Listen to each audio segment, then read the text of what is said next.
네, 우석진 명지대 교수와 함께합니다. 어서 오세요. 예, 안녕하세요. 국제기구 경제학자도 찾아듣는 영어로 영역 조석진입니다. 아니, 차차기 대통령이 아니라 이제 유엔 사무총장으로 범위를 넓히시는 겁니까?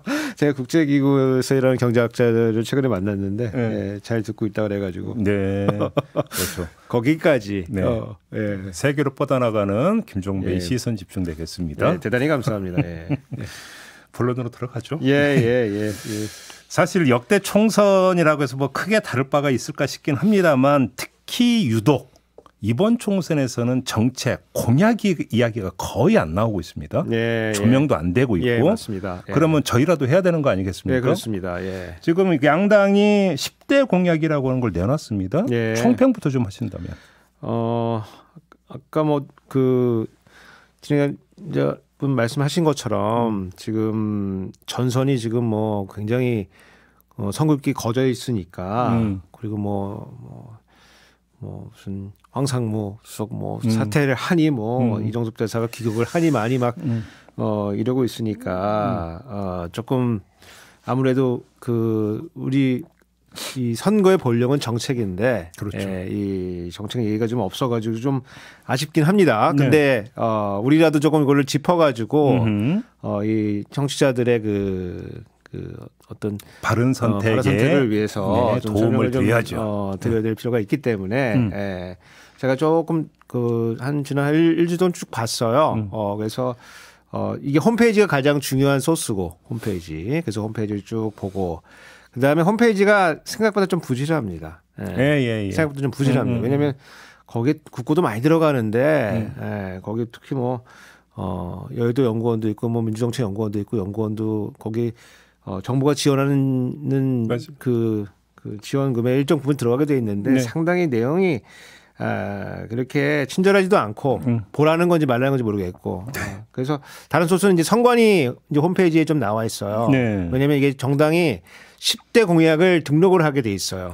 그래서 거기 좀 나와 있고 그다음에 우리 또 대통령이 또 되게 약간 특이하시게 민생 토론회 쭉 하고 계시니까 그 공약에 가름한다라고 해서 이제 살펴보면은 이제 총평 보면은 이제 국힘은 카드 뉴스 형태로 쭉 올려놨어요. 지난 대선 때 했던. 예, 카드 뉴스 형태로 올려놨고 자세한 내용은 별로 없어요. 홈페이지상으로. 민주당은 이제 클릭하면은 한번 클릭하고 들어가면 좀 자세하게 조금 설명이 좀 돼 있어요. 그래서 좀 신경 쓴 것 같고. 그리고 요즘에 인기끄는 조국 혁신당. 이거는 아직 당원하고 무슨 이런 강령만 나와 있고. 구체적인 거는 거의 좀 없습니다. 그래서 구호에 아직 가까워서 아직 이제 골조밖에 없다. 이제 이렇게 보여지고 지금 심판 선거잖아요. 심판 선거. 야당은 그렇게 주장하죠. 아니, 여당도 지금 주장하는데 거기 국회 독재 심판 얘기하더라고요. 야당 운동권 심판하자. 그리고 야당은 검찰 정권 심판하자. 이제 심판 선거이기 때문에 다들 이제 정책에는 많은 노력을 안 들이는 것 같아요. 그리고 그러다 보니까 이제 좋게 얘기하면 수렴한다. 그러니까 비슷해진다. 네, 수렴해진다. 아니면 서로 베낀다. 그 지역구 정책들은 서로 다 같아요. 거의 같아요.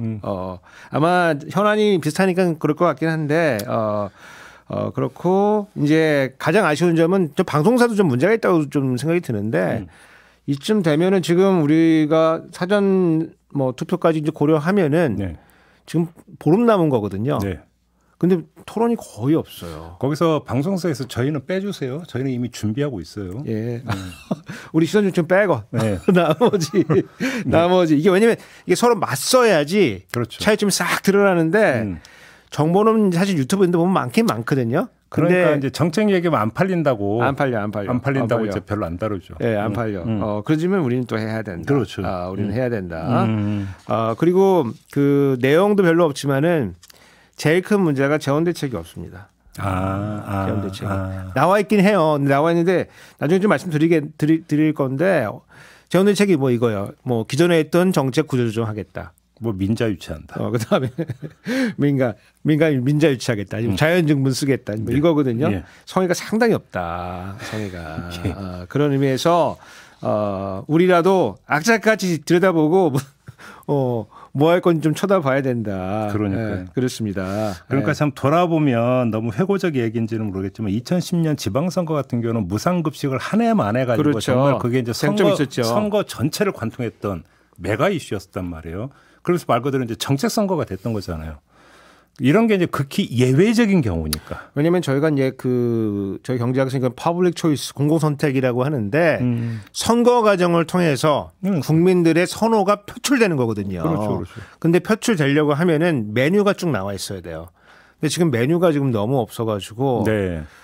그리고 비슷하고 그리고 지금 과연 이게 우리의 시대 문제를 해결할 수 있는 지금 논의가 벌어지고 있는 거냐라고 그렇죠. 보면은 지금 상당히 좀 아쉽다. 근데 뭐 상황이 또 그러니까 너무 급하니까 또 이해 못하는 바는 아니지만은 어쨌든 좀 내용 없이 진행이 되고 있다. 어차피 이제 공식 선거운동 기간에 들어가면 형식적으로라도 이제 정책 토론 자리 이런 것들은 좀 생길 거예요. 아마. 그렇죠. 이제 근데 한쪽은 좀 도망가고 뭐 그러는 것 같아요. 제가 보니까. 알겠습니다.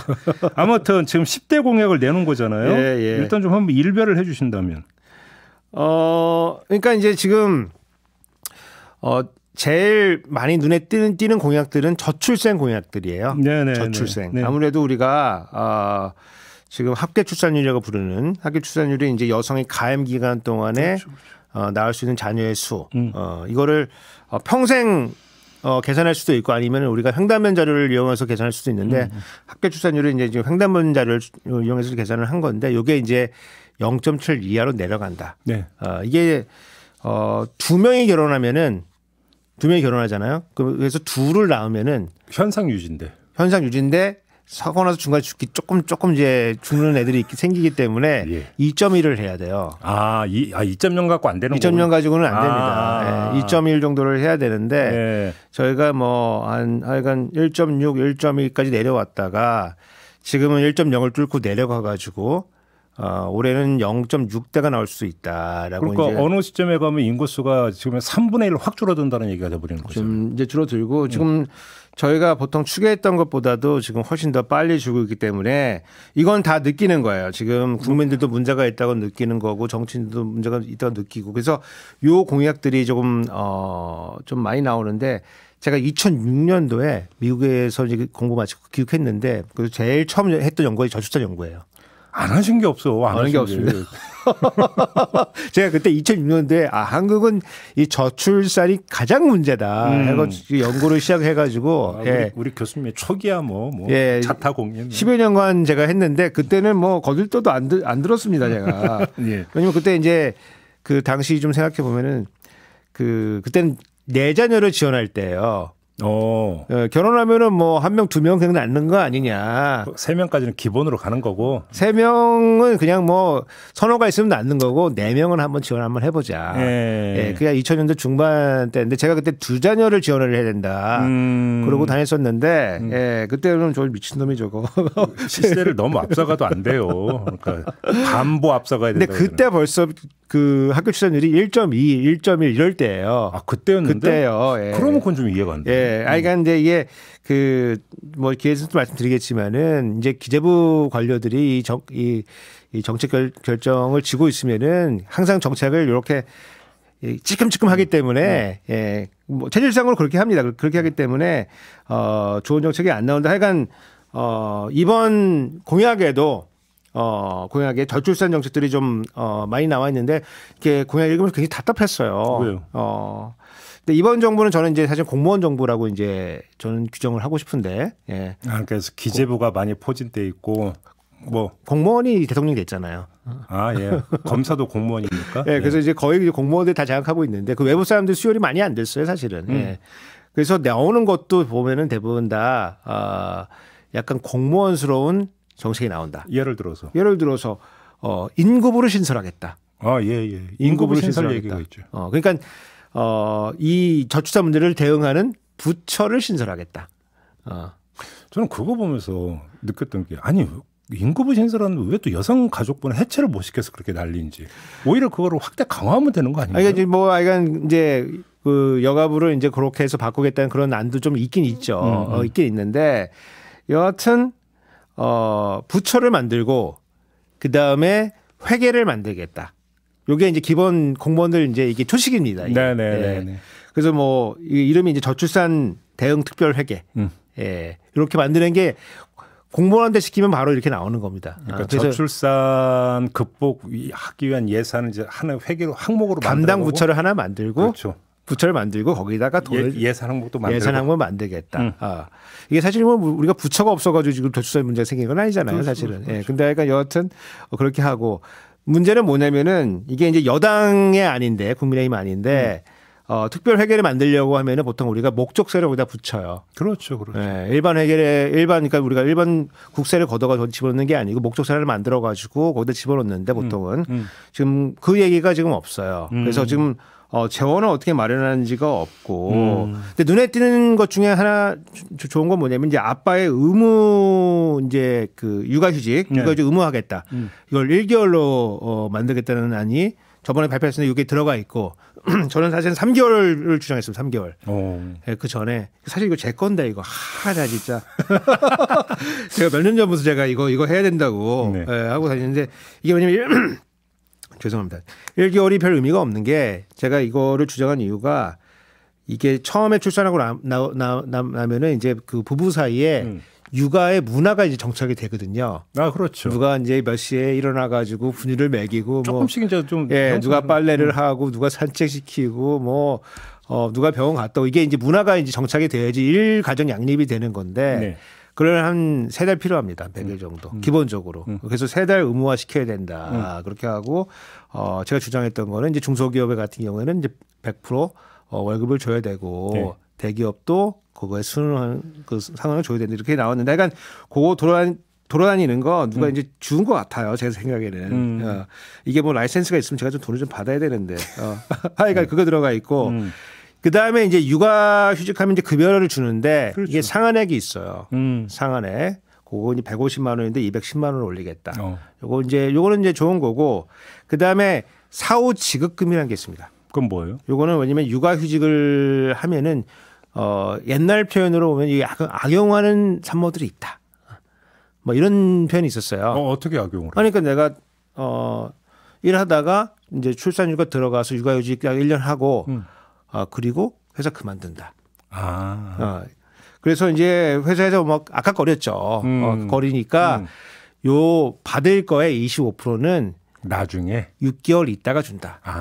예, 이게 이제 사후 지급금입니다. 요즘 이 체계로 돼 있습니다. 근데 요거를 이제 즉각 폐지하겠다. 그리고 그 10대 공약에는 들어가 있지 않지만은 이제 대통령이 이제 민생 토론을 하면서 밝힌 게 있는데 이제 저희도 부영의 이제 그 케이스 1억 그 했는데 그걸 세금 처리를 어떻게 줄 거냐를 그렇죠. 해서 지금 이제 안이 좀 나와 있어요. 그래서 기업이 이제 근로자에게 주는 이제 출산 장려금 같은 경우에는 요거를 이제 비과세로 처리해 주겠다. 그렇죠. 제가 이렇게 갈 거라고 제가 그때도 말씀드렸습니다. 그러니까 요게 있고 그다음에 우리가 그 돌봄을 해야 되잖아요. 그래서 지금 우리 돌봄 체계는 지금 무상보육 체계예요. 그래서 그 국가가 돈을 대 가지고 원하면 이제 일단 뭐 질적인 측면에서는 뭐 불만도 있지만 여하튼 이제 무상보육 체계로 가고 있는데 초등학교에 들어가면은 이제 그 엄마들이 보통 이제 약간 되게 당황을 하기 시작해요. 그렇죠. 특히 1학년 1학기. 애들이 이제 뭐 일찍 집에 오기도 하고 보통 이제 유치원 어린이집 보면 3시, 4시, 5시 이렇게 오는데 맞아요.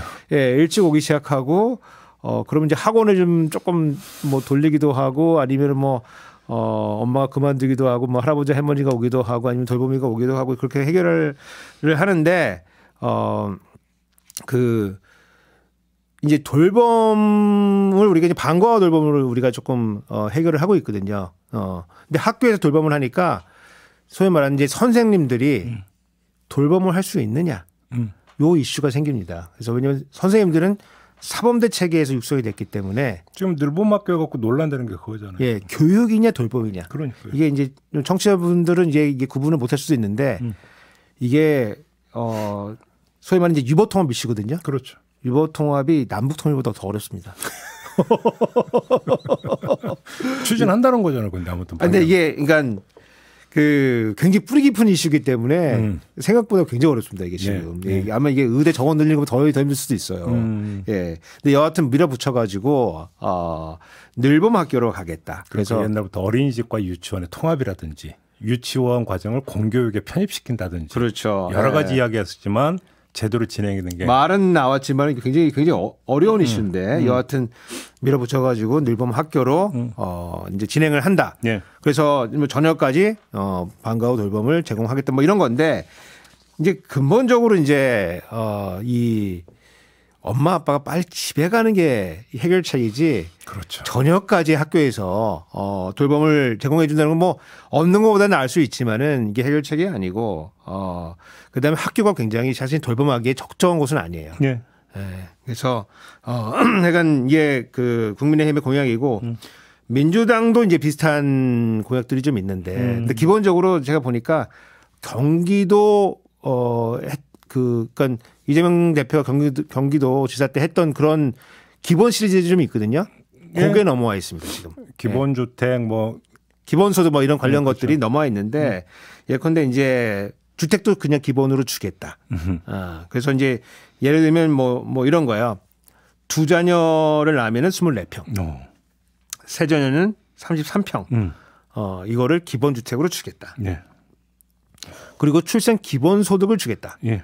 그래서 이게 어떻게 주는 거냐면 우리 예전에 그 나경원 저거의 이제 부위원장 시절에 뭐 헝가리식으로 뭐 그 아이디어가 지금 여기 들어가 있는 겁니다. 그래서 약간 기본소득 같은 건데 이제 10년 만기로 해가지고 1억 원을 대출을 해줘요. 그 첫째 자녀가 나면은 신혼부모 대출을 해주고 자녀를 출산을 하면은 이제 무이자로 만들어주고 두 번째 자녀를 낳으면은 원금 50%를 깎아주고 네. 그리고 세 자녀를 낳으면은 그러면은 원금도 안 갚아도 되고 이자도 안 내도 된다. 그래서 제가 이거 계산을 해보니까 이게 지원금이 꽤 돼요. 그리고 여기다가 그 아동에 대한 이제 기본 소위 말하는 이제 그 출생 기본소득이라는 걸 또 줘요. 그래서 18세까지 월 20만 원씩. 그러면은 제가 계산해보니까 한 4천만 원 좀 넘어가거든요. 4,320만 원. 그러면 아까 그거 주택에 관련된 거 그 1억 대출 그 공제해 주는 것까지 고려하면은 자녀 한 명당 첫째 자녀는 한 5천만 원, 둘째는 7천만 원, 셋째는 8천만 원 정도 국가가 지원해 주는 셈이 된다. 그러면서 또 재원 얘기 또 나올 거 아니에요. 재원 얘기가 좀 나오죠. 나옵니다. 뭐 하여간 뭐 구조조정하고 이래가지고 좀 마련할 수 있다는 건데 아직 그 우리 대선 때는 여기다가 과세 얘기가 나왔어요. 토지에다 과세하겠다. 그래서 국토보유세를 하겠다. 맞아요. 근데 지금 아직 그런 얘기까지는 지금 나와 있지가 않아서 아마 총선이어서 그런 것 같은데 여하튼 이제 그런 게 나와 있고 조국 혁신당 이게 좀 볼 게 없어요, 사실은. 그래요? 아까 국민의힘하고 이제 똑같아요. 책임 부처 만들고 저출생 대응 예산 도입하겠다. 그거 같네요. 네, 같습니다. 이게 이제 만드신 분이 뭐 거기 이름이 써 있지는 않은데 그 비례대표 순번을 보니까 조혁신당 그 백선희 교수님이라고 그 문재인 정부 시절에 이제 육아정책연구소 소장을 하신 분이 계세요. 네. 그분이 이제 그 문재인 정부 때 수석하신 이제 김현명 수석의 이제 그 사모님인데, 그러니까 그렇게 이어집니다. 그러니까 연금 전문가 김현명 교수. 그렇습니다. 그래서 그 사모님이 아마 만드신 거 아닌가. 알겠습니다. 그렇게 보고 있습니다. 두 번째 지금 민생 안정 부분은 좀 어떻습니까? 비교하자면. 그러니까 저는 이게 굉장히 중요하다 봐요. 제가 전 시간에도 말씀드렸지만은 이 경제 그리고 쉬운 말로 민생 요 이슈는 약간 유증기 같은 거기 때문에 네, 저번에 그 말씀하셨죠. 이게 지금 꽉 이렇게 차 있는 거거든요. 차 있다가 발화의 시점이 되면은 계기를 찾으면 이제 터지는 거거든요. 그렇죠. 그래서 지금 우리 성장도 지금 정체해 있고 그다음에 물가도 지금 상당히 지금 높은 상태가 유지가 되고 있고 그리고 다른 나라는 좀 경제가 딱 괜찮다 그러고 우리만 지금 힘든 것 같고 심지어 중국은 디플레이션이라 그러고 그러니까 사람들이 굉장히 지금 기분이 나쁜 상태거든요. 그렇기 때문에 요게 이제 저는 전선이 될 될 거라고 보는데 다만 선수가 좀 부족하다.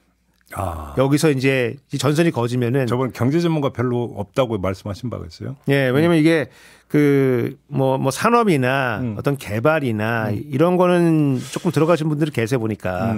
근데 이런 경제 이슈는 중앙 전투가 벌어지는 거기 때문에 중앙에서 싸울 이제 이슈를 이제 만들어줄 선수가 필요한데 그만큼이 지금 없고 지금 민주당 같은 경우는 지금 대표가 지금 다니면서 요 얘기를 지금 하고 있어요. 네. 그래서 민생을 촘촘히 생기겠다. 그래서 이게 민주당의 공약을 보면 이게 1번 공약으로 좀 나와 있습니다. 그래서 아까 말씀드렸지만은 기본 시리즈가 지금 다시 지금 나와 있어요. 그래서 기본 주택을 100만 원으로 하겠다.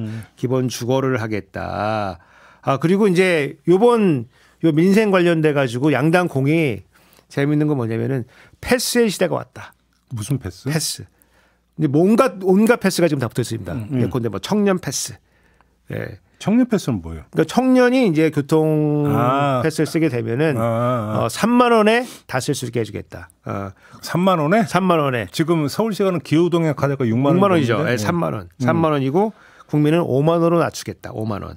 어르신은 무상 패스. 그래서 온갖 종류의 패스가 지금 다 나오고 있습니다. 네, 말 그대로 패스네. 네, 패스입니다. 예. 국민의힘도 이제 비슷한 게 있어요. 그래서 그 청년에게 이제 그 문화예술 우리 이제 문화바우처라는 게 옛날에 있었어요. 문화바우처. 그래서 맞아요. 약간 소득이 좀 떨어지면은 신용카드에 돈을 좀 넣어줍니다. 한 20만 원 넣어줘가지고 뭐 영화도 볼 수 있고 뭐 연극도 볼 수 있고 뭐 관람 뭐 전시회 관람도 할 수 있고 뭐 그렇게 있었는데 그거를 이제 청년한테 넓히는데 이름이 패스로 바뀌었다.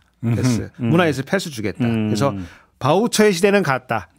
패스의 시대가 왔다. 예. 그리고 이제 어르신들이 또 민생 관련해서 중요한 게 뭐냐면 식사 못 하시는 분들이 많아요. 네, 맞아요. 그래서 경로당 중심으로 해가지고 식사를 제공하겠다. 그래서 민주당은 주 5일 제공하겠다. 그리고 국민의힘은 플러스 2 해가지고 주 7일이다. 예. 여하튼 한 당이 나오면은 그거 받아가지고 우리 받고 더. 역시 또 재원. 하나 받고 하나 더. 재원은 지금 뭐 이런 경우에는 이제 우리 주택 도시기금이라는 게 있어요. 우리 청약하면은 이제 그 돈이 다 글로 가는 거거든요. 통장 만들면은. 예. 그래서 그 돈을 좀 남는 건 그 돈 쓰겠다. 아니면 아까 말씀드린 대로 뭐가 있냐면은 구조조정 해가지고 만들고 재원 만들고 자연증분 쓰겠다. 뭐 그 정도가 있는데 속셈 지금 일단 지르고 보자. 받고 더블. 그러니까 두 가지인데 하나는 뭐 어떻게 되겠지가 있고, 두 번째는 뭐. 약속한다고 다 지키는 건 아니지 않냐. 국민의힘은 어떤데 민생안정대책? 그러니까 국민의힘이 이제 아까 말씀드린 그 청년 패스가 있고요. 눈에 띄는 건 이제 간병비. 간병비. 저는 이거는 좋은 것 같아요. 그럼요. 예. 이건 민주당도 이런 비슷한 공약이 있는데. 네, 맞아요. 예. 그 간병비가 지금 사실은 가계 부담에 상당히 큰 그 요인으로 지금 부담 요인으로 작용하거든요. 저희도 한번 그 양당 정책위 의장하고 인터뷰를 한 적이 있었는데 이 문제가 많이 얘기가 됐어요. 그래서 이제 의부에 이거를 이제 포함을 시킬 거냐 말 거냐. 네, 맞습니다. 그래서 건보에서 이제 급여화를 지금 추진하겠다. 그리고 그렇죠. 국민의힘 같은 경우는 요거를 연말정산에 또 반영을 좀 시켜주겠다. 그러니까요. 그래서 그 안들이 나와 있습니다. 그래서 우리가 이제 이제 우리 어르신 세대가 조금 더 과거보다 조금 더 오래 생존하는데.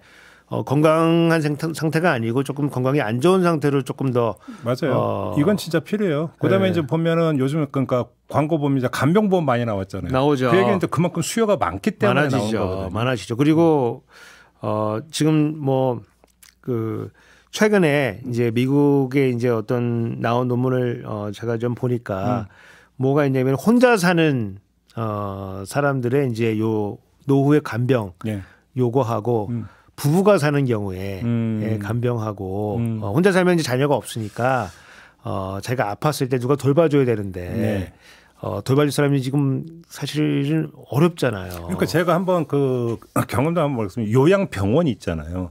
요양병원 같은 경우는 보통 이제 뭐 자식이나 이런 데 이제 24시간 붙어서 간병을 할 수가 없잖아요. 그래서 간병인을 쓰는데 돈이 너무 비싸요. 그러니까 병원에서 어떻게 하냐면 병실에 환자를 여러 명을 한 간병인이 커버를 하는. 그래서 간병인한테 줘야 되는 돈을 n분의 1로 나누는 이런 것도 하더라고요. 네, 그런 것도 좀 돼 있고 뭐 예. 뭐 호스피스도 뭐 그런 체계로 예, 돼 예. 있는 데도 많고 예. 다만 이제 이게 가격을 너무 내리면은 우리가 노인이 되면은 사실은 의사 표현이 잘 안 될 수가 있거든요. 그렇죠, 그래서 서비스 질에 대해서 사실은 맞아요. 표현이 안 되는데 믿을 수가 없게 되는 일들이 그런 상황들이 생기기 때문에 요거를 이제 국가가 조금 맡아서 질 관리를 좀 해주게 되면은 여야가 좀 머리 맞대고 좀 했으면 좋겠어요. 그렇죠. 왜냐면 이거는 닥치는 문제입니다. 이거. 그러니까. 요거 진짜 간병하다 보면은 불효자가 나올 수밖에 없는 그런 상황으로 아니 몰릴 수가 있어요. 옛말에 그 3년 병고하는 효자 효녀 없다는 말이 옛날에 있었던 건데 지금이면 더하면 더하지 덜하지는 않을 거 아니에요. 옛날에는 형제라도 있어가지고 나눠서 좀 줬는데 지금은 혼자 하거나 맞벌이하고 이러는데 어떻게 간병을 해요? 그러니까요. 네. 그래서 요게 지금 현안인데 요번에 뭐 총선 이제 뭐 우리 한 20일 정도 남았는데 그리고 뭐 사전투표 빼면 이제 딱 보름 정도 남은 건데 보름은 짧긴 하지만은 그러니까요. 좀 논의를 통해 가지고 예를 들어서 뭐 다 나열한다고 다 될 거라고 그러니까 믿는 국민도 저는 별로 없을 거라고 생각을 하는데 선택과 집중과 합의를 하고 그래도 이런 게 이제 논의가 되면서 우리가 답은 나오는 건 아니지만은 논의를 진전시켜 가지고 어느 순간에는 합의를 볼 수 있는 상황까지 가기 때문에 이번 총선 기간에 이러한 정책 중심으로 좀 논의가 되면 좋을 것 같다. 선거가 선택이기도 하지만 하나는 공론의 과정이기도 하거든요. 그렇죠. 이게 중요한 거지. 사실. 한 가지 좀 안타까운 건 뭐냐면은 제가 이제 개혁신당 것도 좀 봤거든요. 내용이 좀 많아요. 개혁신당이? 내용이 많습니다. 그리고 내용이 구체적인 것도 좀 살아 있습니다. 살아 있기 때문에 김종인 위원장은 공관위원장이지 정책위 의장은 아닌데. 근데 그러니까 이준석 대표가 한 건지 뭐 누가 한 건지 모르겠지만은 열심히 스터디를 좀 한 것 같아요. 근데 이제 그 지역구에 잡혀 있어가지고 이게 지금 이슈 파이팅이 될 건가? 알겠습니다. 그래서 열심히는 했는데 좀. 제가 봤을 때는 그냥 그 정치 과정이 지금 원활하지가 않아가지고 조금 다 묻히겠다 그런 생각이 좀 들었습니다. 개혁신당 말씀하셨는데 이번엔 조국 혁신당 있잖아요. 우리 또 교수님이 기재부의 또 전문가이십니까? 그런데 기재부 혁신안을 들고 나왔다는데 어떤 내용이에요? 그러니까 이게 다른 당에는 이제 없는 내용이에요. 이게 강령에 들어가 있습니다. 네 번째 강령에 들어가 있습니다. 기재부 혁신 얘기가 들어가 있는데. 이거를 기재부를 개혁하겠다. 그러니까 이제 어떻게? 강령의 앞에 보면 검찰 개혁 얘기가 나와 있고 네 번째쯤에 이제 기재부를 개혁하겠다. 그래서 우리 공무원을 옥죄는 두 가지 큰 힘이 하나가 예산과 조직입니다. 그래서 예산은 이제 기재부 예산실에서 이제 통제를 하고 그 다음에 조직은 이제 행안부 조직국에서 이제 관리를 하는 건데 요 예산처를 좀 빼오겠다. 예산실을 빼가지고 오겠다. 옛날에 노무현 정부 때 좀 그랬잖아요. 이게 이제 진보 정부가 들었으면 예산을 장악하려고 하고 그리고 예산 장악하면 어느 정도 효과는 있어요. 그래서 예를 들어서 문재인 정부 시절에 그 부총리들 그 기획재정부 장관들은 대부분 다 예산실 출신이에요. 김동연, 홍남기 다 예산실을 거쳐간 선수들이고 지금 윤석열 정부의 장관들은 옛날로 치면 재무부 그리고 조금 국으로 내면 금정국, 금융정책국, 금융정책과 지금으로 치면 금융위 그 라인들입니다. 그래서 라인이 굉장히 달라요. 라인이 굉장히 다르고 하는 것도 굉장히 달라요. 그래서 우리 좀 과거로 좀 더 들어가 보면은 우리 이제 경제 권력을 두 개로 나눠서 분점하고 있어 분점. 그래서 재무부가 있었고 그다음에 경제기획원이 있었고 EPB라 불리는 그 두 개가 이제 나눠서 분점을 하고 있었고 단기적인 거, 금융적인 거, 그다음에 세제 이런 것들은 재무부가 관리를 했고 그다음에 약간 중장기적인 거, 그다음에 예산, 기획 이런 거는 소위 말하는 경제기획원이 나눠서 분점하고 있었는데 이게 이제 90년대 거치면서 이게 합친 거예요. 그러면서 거대 권력이 돼가지고 아무 말도 안 듣습니다 지금. 아무 말도 안 듣는데 특히 이제 저는 최근에 가장 큰 문제라고 봤던 거는 공무원들이 거짓말 비슷한 걸 시킬 수가 있다. 그건 무슨 말이에요? 그러니까 저희가 이제 극단적인 예가 2022년 2월까지는 문재인 정부였어요. 그렇죠. 그리고 3월 달에 이제 윤석열 대통령이 당선이 되는 건데. 엄밀하게 보면 4월까지지. 그러니까 정부 출범 5월이니까. 그렇죠. 5월. 그러니까 이제 실질적으로는 이제 당선인이 이제 권력을 쓰는데 2022년까지는 홍남기 장관이 돈이 없다 그랬어요. 그래서 재난지원금 하자니까 돈이 맞아요. 없다 그랬어요. 맞아요. 2월 말까지 그랬습니다. 2월 말까지. 맞아요. 그리고 3월 9일 날 투표하고 그 1-2주 있다가 네.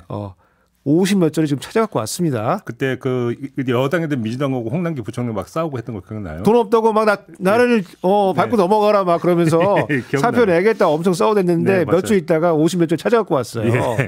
예.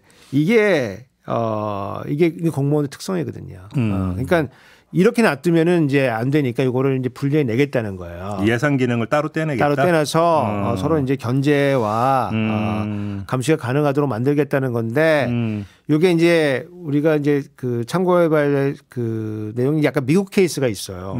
미국 케이스가 있는데 미국은 이제 OMB라고 하는 조직이 있거든요. 이게 이제 예산 조직이에요. 이게 백악관 아래에 들어가 있습니다. 그래서 보통 이제 대통령의 예산안이라고 하는 프레젠트 버짓을 OMB가 짭니다. 짜가지고 요거를 의회에 넘겨요. 그러면 의회가 편성권을 가지고 있어요. 예산 편성권을. 우리나라는 예산 편성권은 정부 행정부가 가지고 있는데 미국은 의회가 가지고 있어요. 대신 대통령이 대략적인 안을 짜서 넘기면은 의회가 그걸 편성해서 예산법으로 만듭니다. 예산법으로. 그러니까 의회도 상당히 많은 힘을 가지고 있고 동시에 여기 이제 가오라고 하는 그 감사원도 가지고 있어요. 그래서 이게 이제 행정부를 이제 견제하는 기능이 되는데 우리나라는 이제 행정부가 상당히 이제 많은 기능을 갖고 있고. 그러니까 교수님 평가는 예산 기능을 떼내는 그 큰 틀은 동의하시는 겁니까? 좀 떼낼 수 있다고 봐요. 그럼 근데 이제 방법론이 문제가 되죠. 이제 떼는 거는 괜찮은데 떼서 이제 어디에 놓을 것이냐. 그렇지. 그래서 DJ 정부 때는 처음에 이거를 미국의 OMB 조직처럼 청와대 아래 두겠다. 그 생각을 했어요. 네. 그 생각을 하다가 이게 청와대에 들어가면 청와대 너무 비대해지거든요. 왜냐면 이게 공무원이 그래도 예산 짜려고 그러면은 상당히 많은 공무원이 있어야 돼요. 그래서 이게 부담스러워서 총리실 아래로 보냈어요. 그래서 기획예산위원회가 됐었습니다.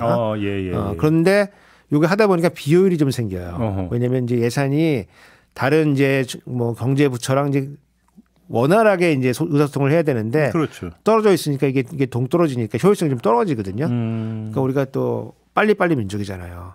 그렇죠. 안 돼, 이거 왜 안 돼? 그러면 짜증 확 나거든요. 그래서 다시 가서 나중에 붙였다. 기획예산처럼 만들었다가 나중에 다시 이게 이제 다시 붙게 되는 그렇죠. 이제 그런 과정을 따랐는데 이제 요번에 이제 이런 실수를 다시 안 하려고 하면은 요거는 이제 어떻게 할 거냐. 요게 하나 문제가 있고. 그럼 조국 혁신당 그러면 어떻게 떼내겠다는 구체적인 방법론을 제시를 안 한 거예요? 지금 구어만 나와 있습니다. 강령에 들어갔으니까 방법론은 아직 안 나왔겠네요. 그러니까 이제 그 일부를 떼어서 국회로 넘길 것인가. 이제 그게 가장 중요한 틀일 것 같아요. 왜냐하면 행정부 내에서는 여기두나 저기두나 사실은 뭐 그렇죠. 대통령이 다 갖고 있는 거기 때문에 뭐 큰 이슈는 아닐 것 같고 효율성만 문제가 되는 거고 다만 요거를 지금 국회로 넘길 수 있을 것이냐. 요거는 왜냐하면 지금 헌법상 우리 국회는 감액권만 가지고 있습니다. 증개권이 없죠. 없어요. 그렇기 때문에 국회의원들이 다 이제 기재부 장관한테 가가지고 굽신굽신 해야 되거든요. 맞아요. 제발요. 예산실장한테 진짜 막 빌어야 됩니다. 빌어야 됩니다. 그러니까 여하튼 근데 이제 저는 비는 것도 괜찮다고 보는데 문제는 뭐냐면은 우리가 대통령을 바꿨을 때 기재부가 뻗당길 수가 있다. 기재부가. 근데 기재부가 예전에 뻗당겼던 건 어떻게 뻗당겼냐면은 내가 재정의 곳간의 지킴이다. 우리가 지켜야지 나라 곳간 지킬 수 있다. 맞아요. 그리고 버텼는데 지금 보니까 그것도 아니었어요. 지금 뭐 민생 토론회 하는 거 보니까 막 몇천 조를 그냥 쓰는데 그냥 그 앞에 전선에 서 있거든요. 쓰겠다는 거에. 세금은 뭐 무지하게 지금 깎아주고 있습니다, 지금. 제가 하여간 얘기가 나왔으니까 우리 국세 1월 진도율이 나왔어요. 이제 작년에 큰 고생했잖아요. 그래가지고 목표치를 올해 많이 낮췄거든요. 근데 진도율이 지금 평균보다도 좀 많이 떨어집니다, 지금.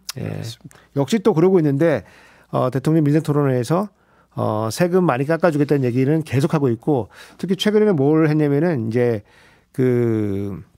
우리가 공시 가격, 공시 지가라고 하는 어떤 그 재산세에 대한 토지나 주택에 대한 이제 그 기준이 되는 가격이 있어요. 이거를 이제 결정하는데 이제 우리가 시장 가격이 있지 않습니까? 네네. 그래서 그 공시 가격이 현실화율이라는 개념이 있는데 요거를 조금 낮춰야겠다. 원래 이거를 90%나 100% 향해서 지금 가고 있었는데 요거를 폐지하겠다. 맞아요. 이런 얘기 하셨어. 그러면 우리가 세수가 지금 안 들어오는 건데. 그럼 이제 부동산 과세 기준이 올라가질 않으니까 그러니까 세수가 더 늘지를 못하는 거잖아요. 그러니까 저희가 이제 그 약간 디테일인데 정부가 결정할 수 있는 툴이 두 가지의 채널이 하나는 공시가격, 공시지가를 결정할 수가 있고 예. 그다음에 공정시장 가액 비율이라는 개념이 있어요. 맞아요. 그래서 두 개가 정책 툴이에요.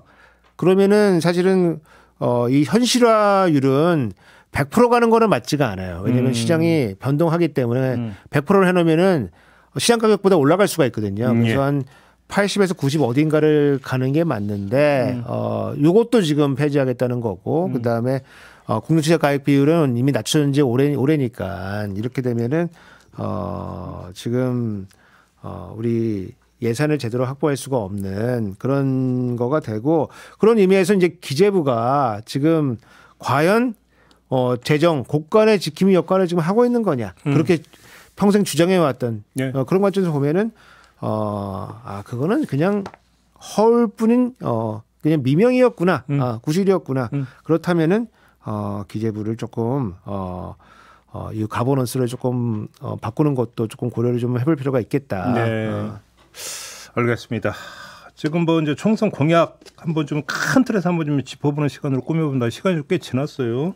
하나의 주제를 더 소화를 해야 되는데 좀 빠르게 좀 가죠.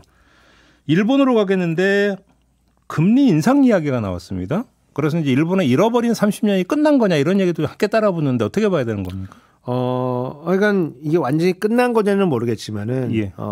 상당히 일본이 지난 30년 동안 해온 이 저성장, 침체, 요거에 거의 끝물에 지금 와 있는 거 아니냐. 그러니까 옛날에 잃어버린 10년이 어떻게 또 30년까지 늘어났죠. 그렇죠. 이게 또 진짜 남의 나라는 금방 가는 것 같아요. 우리나라는 우리가 지나면 이제 하루하루가 괴로운데 남의 나라는 금방 30년 됐어요.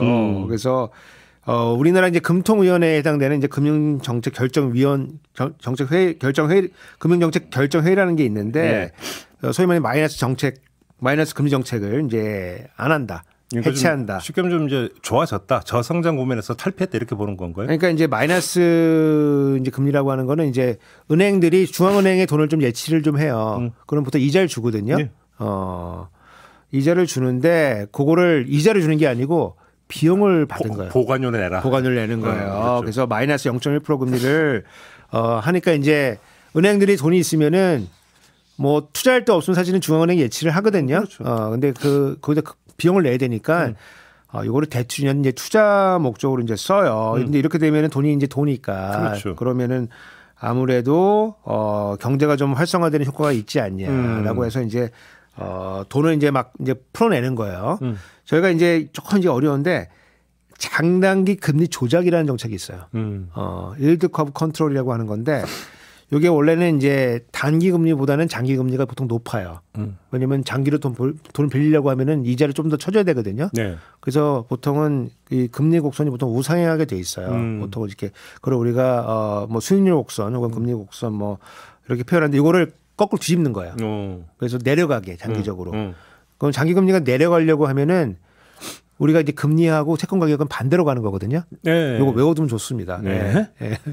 외우는 거 중요해요. 예. 뭐 다 이해할 필요 또 우리가 없잖아요. 또. 예. 하여간 반대로 간다 보시면은 금리 내리려고 하면 채권 가격 올려야 돼요. 그러니까 채권 가격이 올려야 돼요. 네. 그러면 채권 가격 올리려고 하면 채권을 막 사야 되잖아요. 네. 그 채권을 막 사들였어요. 이 일본의 중앙은행이 채권 가격 막 사들이면서 돈 줘야 되니까 돈이 막 풀리는 거예요.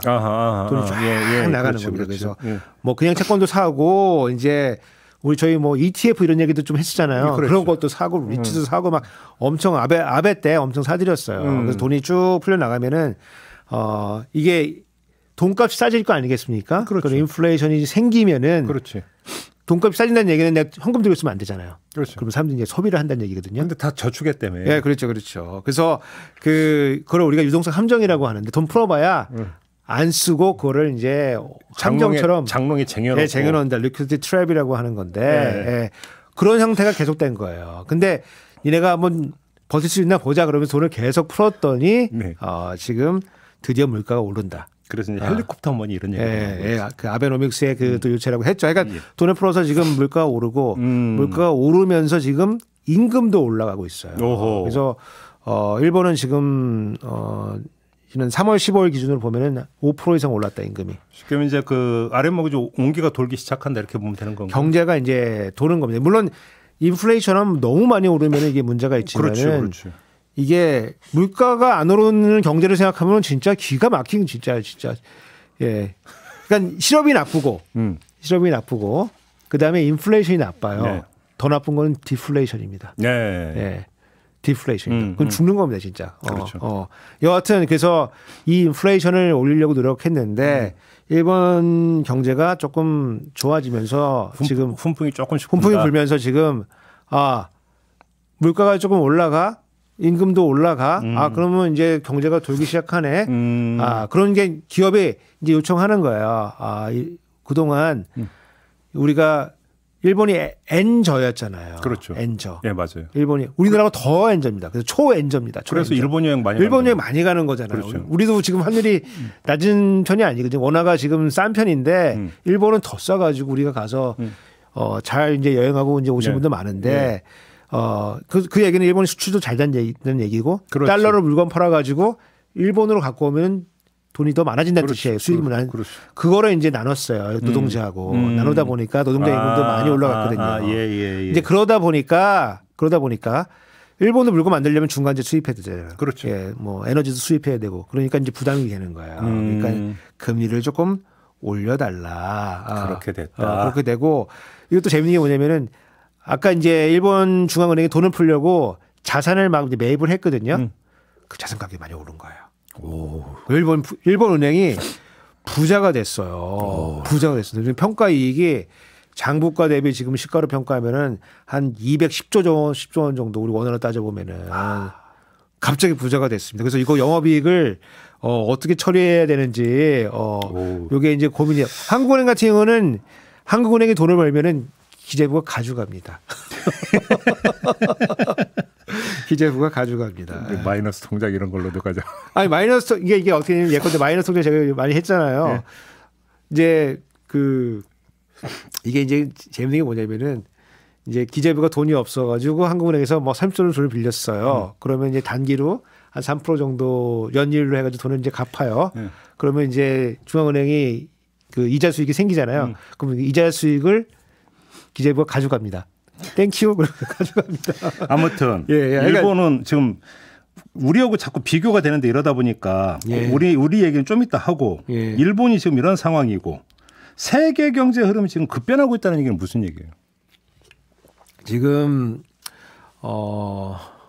일본도 지금 뭐 이런 상황이고요. 이런 상황이고 그다음에 좀 유가가 지금 조금씩 오르고 있어요. 오르고 있는데 미국이 그 뭐 우리가 시추에서 파는 이제 뭐 원유도 뭐 있겠지만은 셰일가스 그걸 또 증산을 지금 하고 있습니다. 그래서 미국도 유가 올라가는데 미국도 지금 경제가 지금 괜찮아요. 괜찮아요. 그래서 지금 글로벌 인플레이션이 지금 유지가 되고 있고 그리고 미국 경제도 지금 괜찮고 이 상황이 지금 이게 끝나야 되는데 그러니까 간다면 미국도 상황 좋고 일본도 좋아지고 있고 한마디로 정말 이런 거잖아. 지금 상황이 참 나쁘지가 않습니다. 그래서 미국의 이제 금리 인하 시점이 이제 상당히 지금 그 늦춰지고 있고 일본도 아까 지금 이제 그 금리를 올렸기 때문에 일본 이제 엔화가 이제 절상이 되는 거거든요. 그렇죠. 그래서 달러 대비 이제 엔화가 지금 150엔 정도 됐다가 지금 이제 아래로 내려가고 있는 137엔 정도 이렇게 내려가고 있거든요. 그리고 중국은 디플레이션이라고 그랬잖아요. 중국 디플레이션인데 중국이 지금 뭘 하고 있냐면 디플레이션은 수출을 하고 있어요. 그 뭔 말이에요?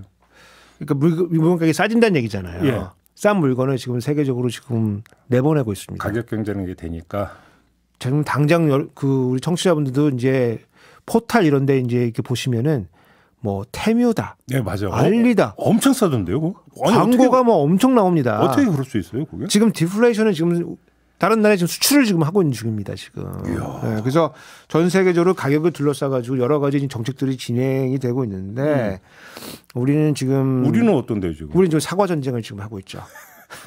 아니, 사과가 대파 한 대 가격에 그 정상 가격이 얼마냐 이 논쟁을 하고 있습니다. 이거를 하고 있죠. 그러니까 이게 중요하지 않은 건 아니에요. 네.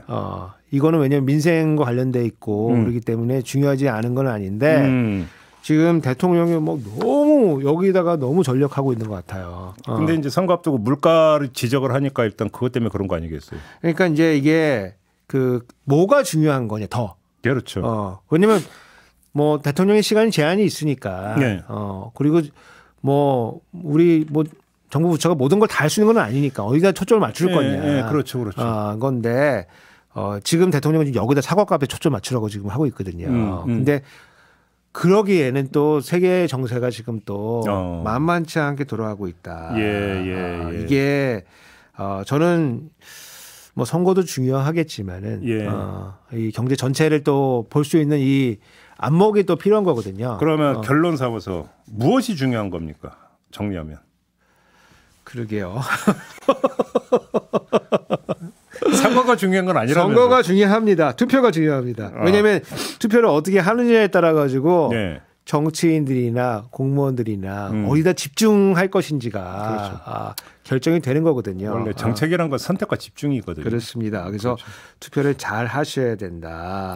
이제 그런 말씀 드리고 싶고요. 그다음에 제가 최근에 이제 이 대파 관련해서 870원 논쟁이 벌어지는데 이게 우리 경제 문제에 총체적인 문제를 보여주고 있다. 무슨 말씀이에요? 그러니까 대파가 870원이 아니라는 건 우리가 다 아는 거 아닙니까? 다 알죠. 예. 대통령만 모르는 거 아닙니까? 이게 지금 우리 경제 정책이 어떻게 보고가 되고 있고 대통령은 어떻게 인식하고 있고 그리고 어떤 정책에 포커스를 맞추고 있는지가 그 문제로 농축돼서 보여주고 있다. 알겠습니다. 어디에 집중해야 될 건지 표심을 보여줘야 된다. 일단 실상부터 좀 잘 알아라. 그렇습니다. 이런 말씀도 함께 드리도록 하겠습니다. 마무리하죠. 그렇습니다. 네, 우삭준 교수와 함께했습니다. 고맙습니다. 감사합니다.